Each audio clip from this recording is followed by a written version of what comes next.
Здравствуйте, друзья! Меня зовут Оксана, и я рада видеть вас снова на канале Сад с феями. Сегодня я хочу рассказать продолжение истории с новогодними украшениями из ниток.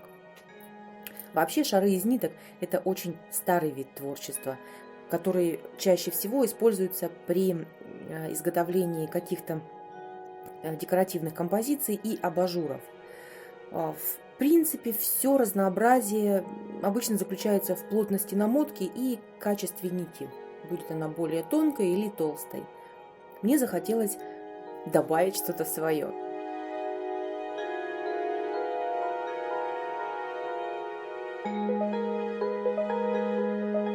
Первая идея заключалась просто в том, чтобы сделать внутренний слой нитками одного цвета, а наружный нитками другого цвета. Кстати, могу сказать, вот такое приспособление простое из банки, в крышке которой сделана небольшая дырочка, это действительно очень удобно, особенно когда нужно сделать не один шар, когда шары большие.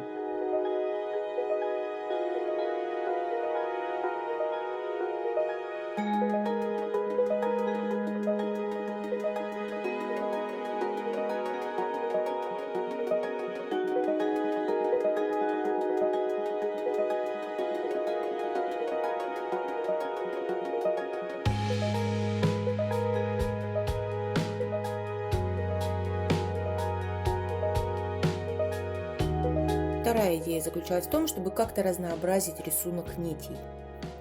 Что сделала? Еще не высушенный шарик щедро намазала клеем и начала раздвигать нитки. Сначала по всему периметру шарика я сделала вот такие небольшие отверстия, абсолютно в хаотичном порядке.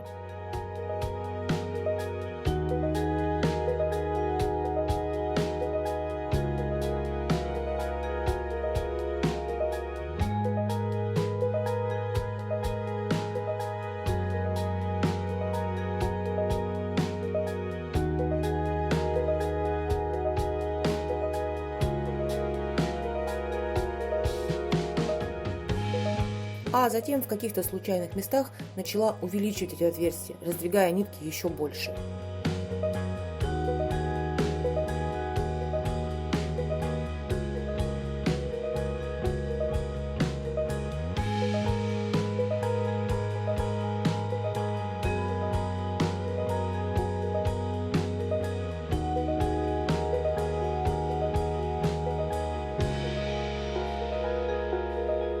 Один шарик я сделала вот такой, внутри с белыми нитками, снаружи с зелеными, второй ровно наоборот. Шарики как следует просохли, и настало время удалить вот эту основу, резиновый шар изнутри. Здесь тоже есть маленькая хитрость. Если ткнуть в него иголкой, он может лопнуть, и потом придется с внутренней поверхности нитяного шара выскребать остатки резинового. Поэтому шарик можно вынести на балкон, если у вас уже холодно, как у меня, или положить в холодильник на несколько минут. Температура воздуха внутри шарика понизится, и он станет не таким тугим. Тогда его можно будет аккуратно проколоть иголкой, осторожно спустить воздух, и ничего не лопнет. По крайней мере, шарик будет одним кусочком.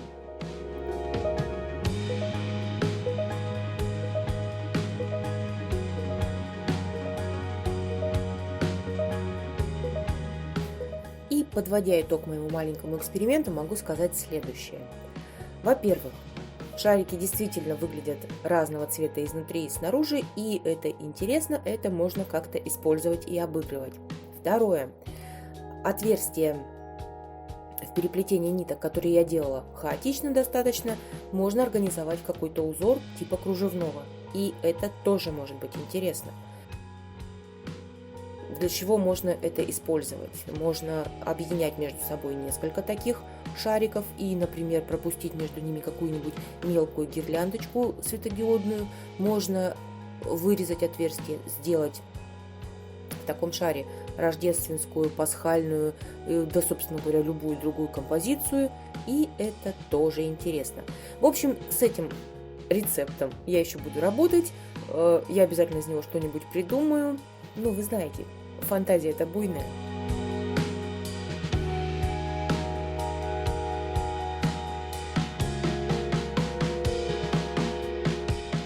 что, друзья, если вам есть что сказать по поводу этой идеи, напишите мне ваше мнение в комментариях, поставьте пальчик вверх или вниз, и скоро увидимся снова.